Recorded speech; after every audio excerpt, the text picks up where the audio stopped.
Hey everybody, my name is Aaron Shea and welcome to Habitat. I am so excited to have Tom Scoon join me today, and we're going to learn more about his life, career, and work. And he has an amazing presentation slated for our Glass Coast weekend that is scheduled for early January of next year.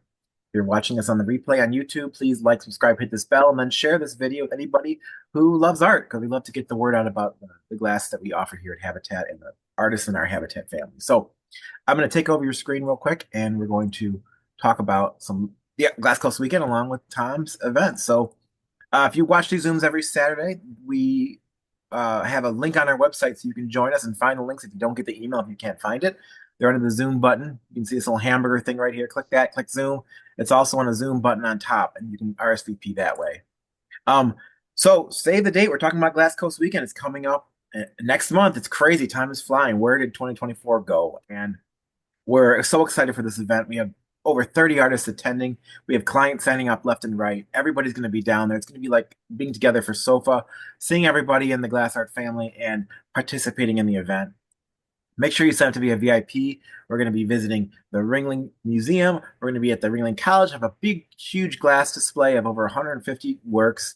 A lot of the artists will be there, as I mentioned. We're going to be having a toast with Barbara Bash again, all kinds of fun events. So if you haven't signed up, please do. I'd love to put you on our list and expose you to and share this experience with you. So uh, I'll talk about who's coming down. We have an auction plan too, so we have some major work scheduled for this auction, which will be on the 9th of January. You've got to see these works in person, so please come and see.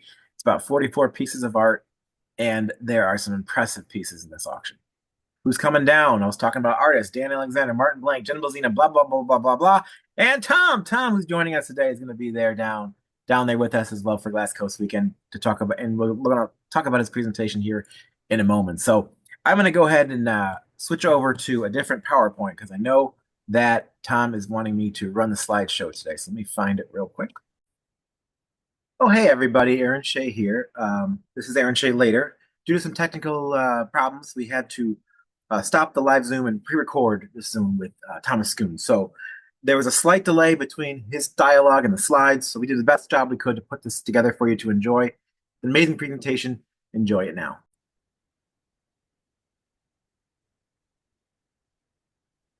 Hey, thank you for joining me. You're in Southern New Hampshire. I've been working in glass for 40 years, as you see, living in Illinois in the early 80s, doing stained glass and ceramics, and found my way to Bloomington Normal, Southern Illinois University with Joel Philip Myers, a great glass blowing program, people from all over the world. Janusz Valentinovich was there. And it was a great place to be without really knowing anything. And you could come out with a body of work out of that program. So we can start the images.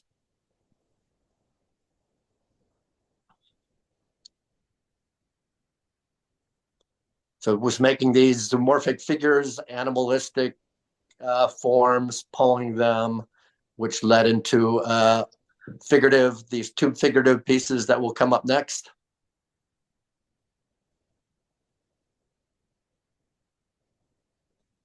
So these are 2 to 3 feet high, blown, overlaid, abstract figurative pieces that I was making. And it's interesting to look back at them right now.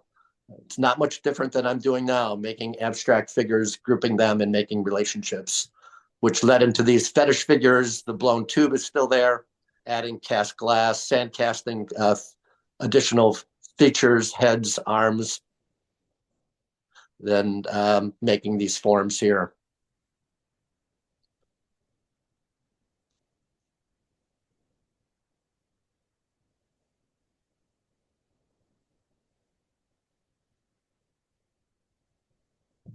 Another blown sand casted piece, a larger scale one. The arms attach, as we say, they're becoming more stony. And then we have an image of early inspiration of the cast glass and stone pieces I'm doing, these ice and stone on walls as you drive down the road. First stone and glass figurative piece, finding some stone in central Illinois, which is basically a bunch of cornfields, just very direct. Stone head, shoulders, and these inclusions for the shoulders there.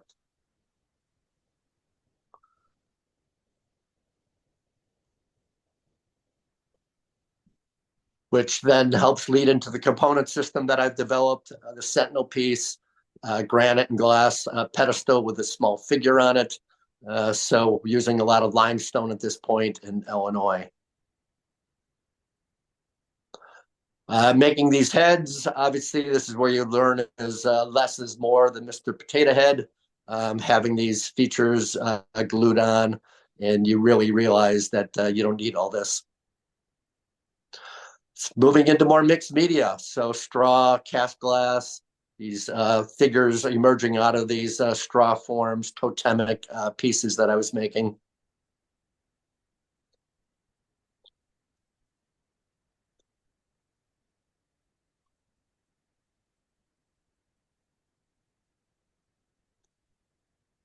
First large-scale figurative piece, freestanding man, very stylized, thinner kind of figure because of this limestone. And then a large-scale piece of legs. These are life-size. This is when I was told I had some humor in my work, was actually using some oil paint and the limestone. So these two component, three elements for this almost 5-foot set of legs. And another piece starting to male, female, crossing over sexuality, more paint. And here is the first seated figure. Was made in 86, 87, and was actually sold through Ferd at his first satellite gallery in Chicago, probably in 1987. So was the first real piece I ever sold. And then end of undergrad, moving into started this bust type piece, and this is what we moved into for graduate school, which is coming up next from 88 to 90. Went to Mass College of Art, studied under Dan Daly, so started focusing on the bust pieces. They have these eye inclusions. A lot of ones had these one eyes kind of looking out. And working with stone that was available in the area, a limestone quarry. So all this stuff is found object, no manipulation at all. And this title is probably not PC anymore.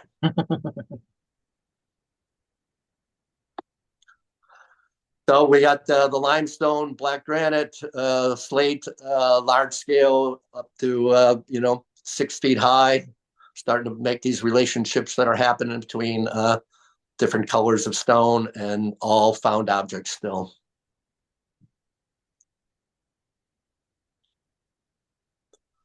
So started developing the seated figures. The early ones had stone legs.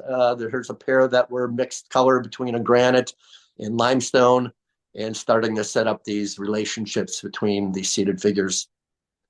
Here's about the interest of the stone and glass on the road, and we started making these boulder heads with these inclusions of glass to fill out the head. And just like when you see with the ice running down walls of the stone. Pair of ancestor heads, a pair in the water blue. This relationship that was happening, very minimalistic, finding the heads in the stone and just using them as they are.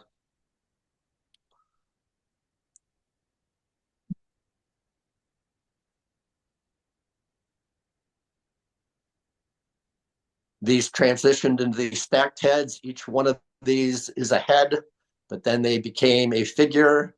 And then as you go around them, they become totally abstract, like a marker or a cairn. So I was working on these ideas of stacking them up. These splits using 2 stones to create the torso stone. These actually become important later on. We're opening up this space in the chest of the figure.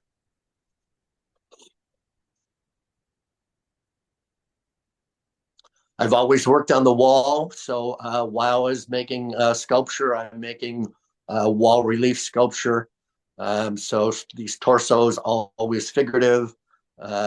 And then heart shield, there's this form that's always going to kind of show up, this torso form, layering a large piece of granite on it, cast glass with this inclusion painted red for this heart shield. Very large union, 4 feet by 5 feet, cast earth, wood, stone, and then the glass was being cast to look like stone. And this becomes important for later with the bronze and twines.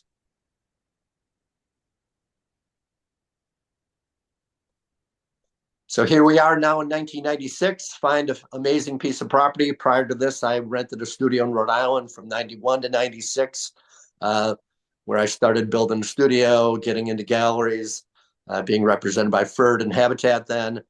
Found an amazing piece of property that I'm still at. Here's the house that was being built in the early 70s.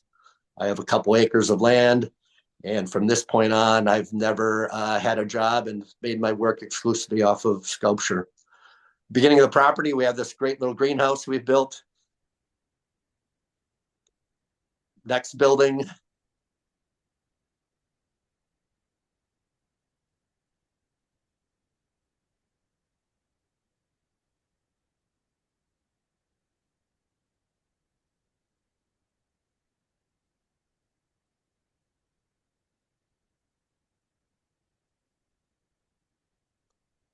This building was existing photography studio. It was built as a photography studio, 1,000 square feet.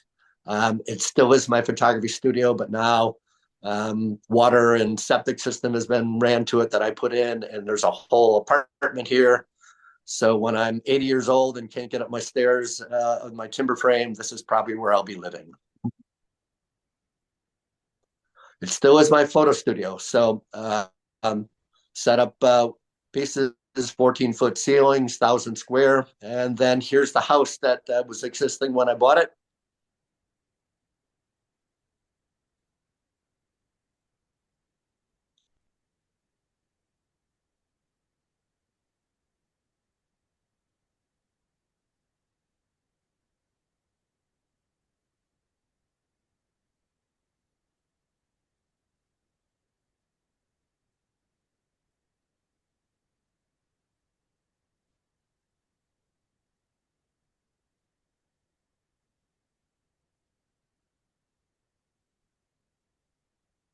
In the early 2000s, I put up a timber frame addition, 18 by 24. So cut the vents and the frames and put up an addition, and then the house is next.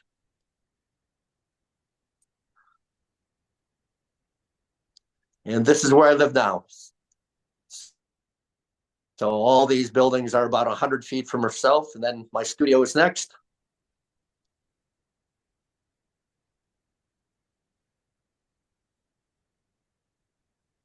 Walk out the door and it's down to my studio. This is about 3,000 square feet. It's kind of deceiving. There's a full basement in it. Cut a road in here, excavated, and sawed the wall out. So this whole basement is now utilized. Before you couldn't get into the space down below, which is where all the equipment is. And finally built a little cabin out back overlooking a beaver pond. Great place to read, write, think, or drink.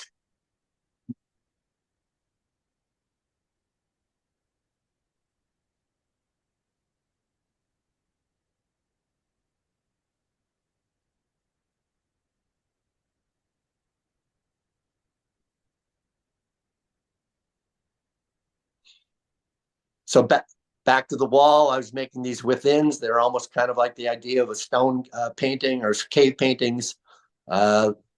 Pieces of stone layered thin with the figures layered on top of them. We moved into these large scale panels of pine, portals, copper, the cast glass figures, pine, cut the openings, and having the figures exist inside them.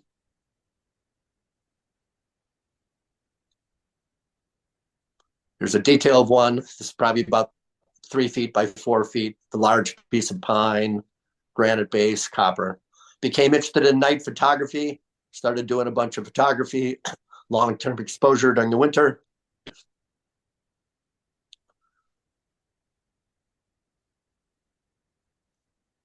Stars passing, moon passing. So I started imagining my figures up in the trees. So I started making cast bronze tree form pieces. These are very much like coal, no leaves, so they needed some life. So started figuring out about adding these cast leaves and copper to them.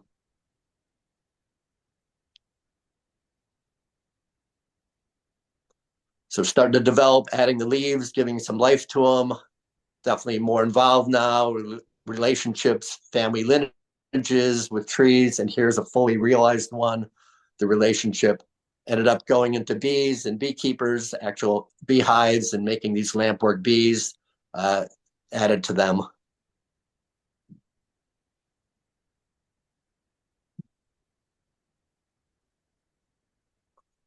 Lampwork bees, copper, the bronze, large pieces of bark that are cast in bronze, and then the bees and inclusions in them with the figures. There's a detail in one final one. Little process, wax branches that end up getting invested in the molds.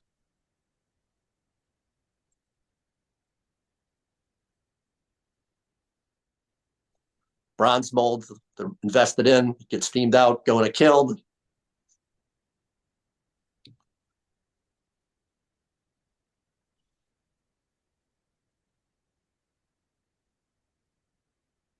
Very unique to have a bronze furnace. This is a newer one, holds a metal that I can pour. I mean, 100 pounds.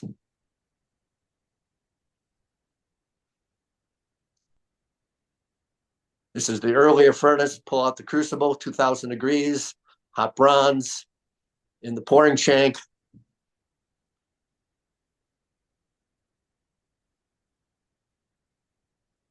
Pour off the bronze into the molds. I built a glass furnace also, just the refined glass to make ingots.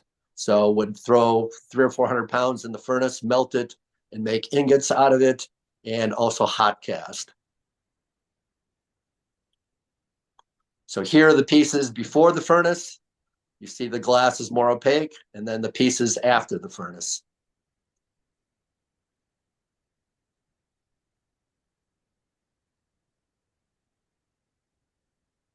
Same glass, but out of the furnace. Another relationship, large-scale seated figures with the bust figures with seated figures, this relationship that's happening between the figures. Here's now the splits where we're going back to the two stones, opening up the torso, giving that space in the seated figures. And then that leads to adding figures inside the chest, the inner ones, one and one, ideas of rebirth or your inner self. Inclusion, half stone, half glass torso. And then starting to make them in the bust. So this like a family unit where you're having a male, female, and the idea of birth or rebirth in the generates. And here's the figure inside. I actually now see him as your inner self. Started then adding them to the figures on the thighs, incorporating the small figures with the seated figures in the relationship.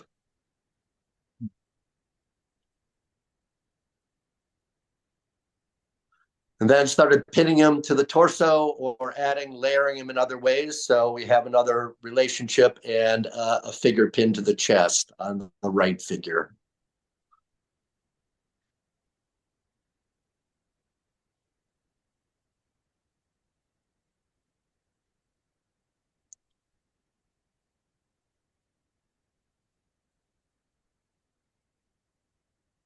And then started doing large scale figures coming out of a glass and rock, almost waterborne, they're titled. Always have to make things large scale before small. So having these large standing figures coming out, and then we turn to these seekers, just a smaller version of those then.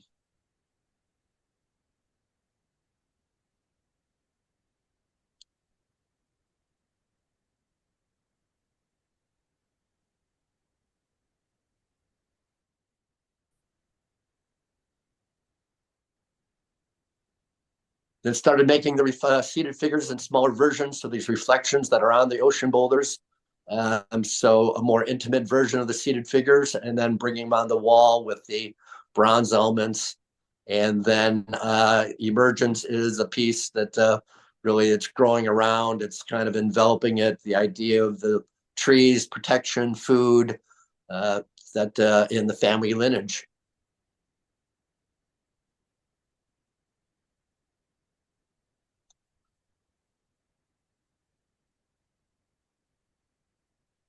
Another emergence.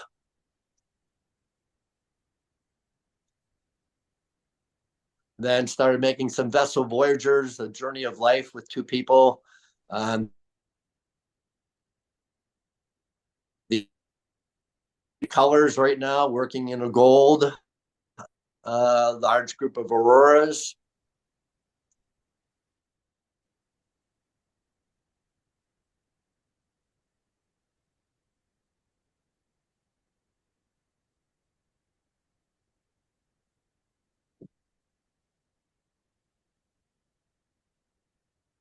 And a pair of crystals that we have a group with the gallery that'll be down in Florida in the crystals.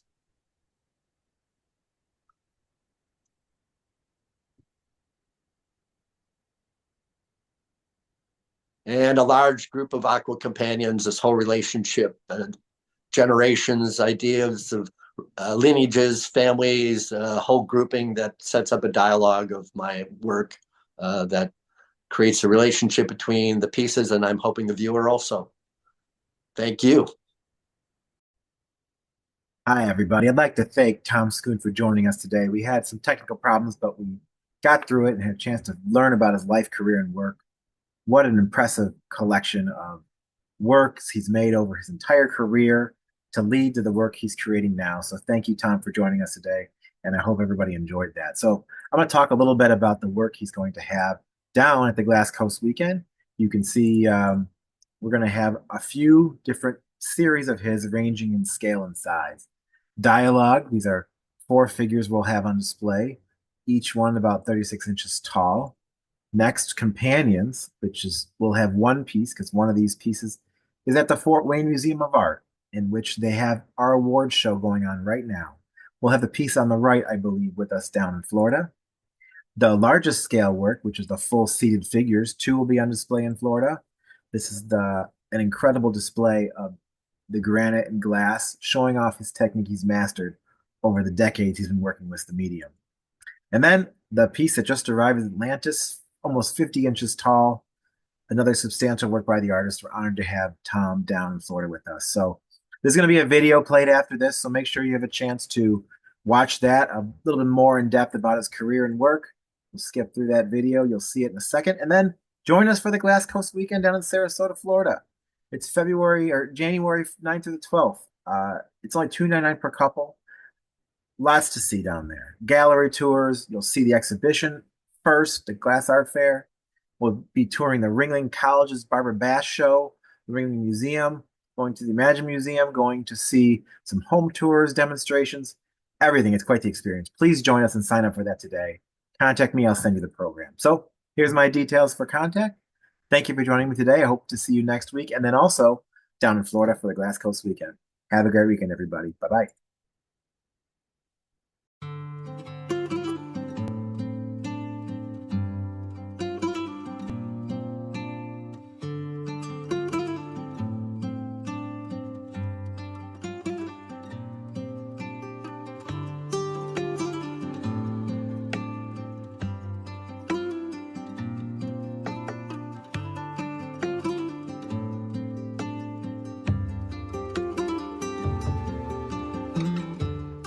Today, I'd like to share with you some of the processes that go into creating my artwork.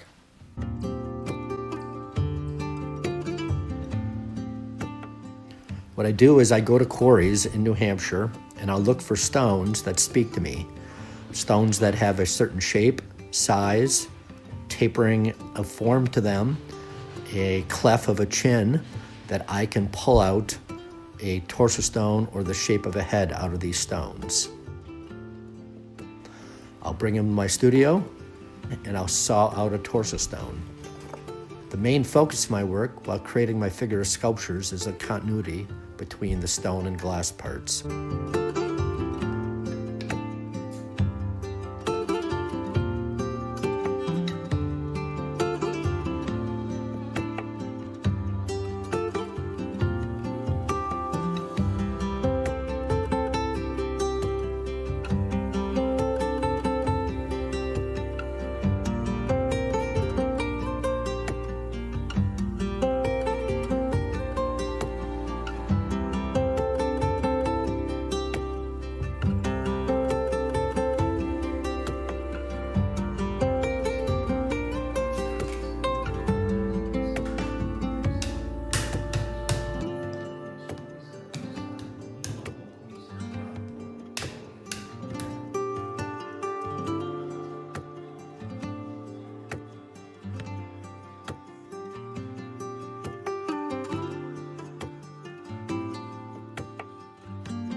It's very important to me that the transitions between these parts are seamless and have a custom organic fit. I will also create organic veining through the pieces. I accomplish this by using small stones to texture the clay bases and wax shoulders. The clay and wax will pick up the natural texture from these stones.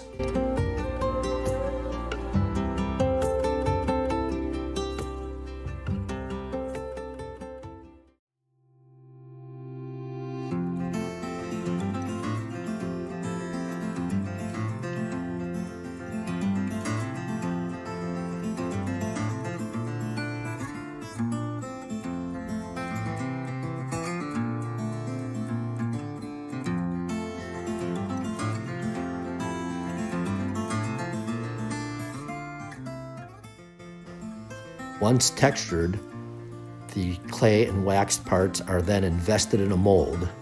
You either dig the clay out, steam the wax out, and you have a negative shape of that form in a plaster mold, and that texture is embodied in the mold.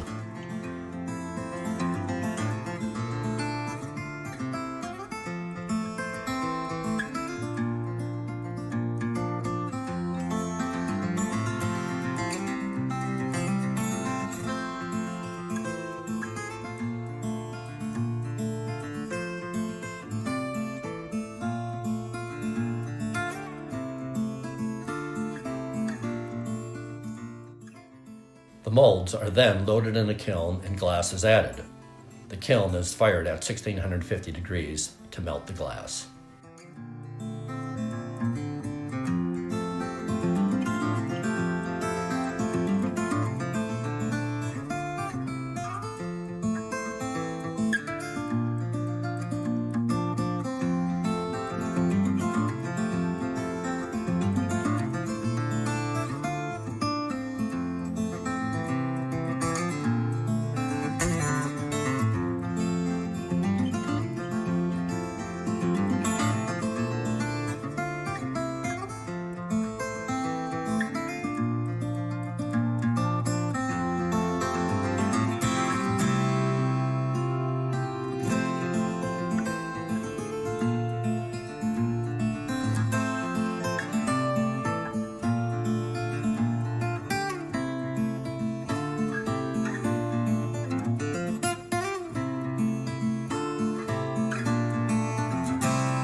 The shoulders and head complete the sculpture.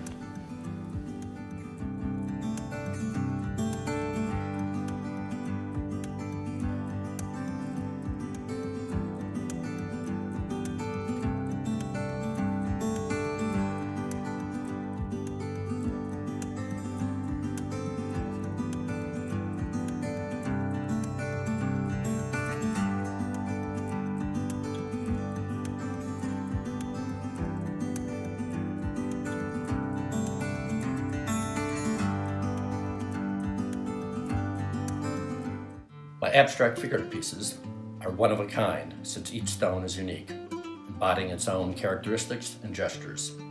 The figures have a sense of history and timelessness from the stone, but they are also contemporary. The cast glass acts as a translucent stone, making them cohesive. Most important, the glass gives my sculptures a sense of soul.